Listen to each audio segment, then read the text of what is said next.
Ovo što držim u ruci je novi lek protiv korone. To su tablete i ova jedna kutija je dovoljna za pacijenta. Nabavili smo ih za 11.500 pacijenata, bit će za 50.000 pacijenata. Odnosi se na ljude koji reaguju prvih 5 dana pozitivnosti na koronavirus, obično za one koji su najugroženiji, gojaznije ljude, one koji boluju od dijabetesa i kardiovaskularnih bolesti. Spasava živote, sprečava smrtnost u ogromnom procentu.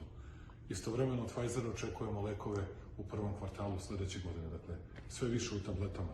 Veoma važno za našu zemlju, pokazuje našu brigu za ljude, jer moram da samo zamolim lekare da koriste ovaj lek, proizvođač američki MSD, i ponosan na činjenicu što samo još u Danskoj, Sloveniji i Litvaniji ovaj lek u Evropi postoji. Hvala svima, ali ono što je najvažnije to je da život i zdravlje naših ljudi nema cenu.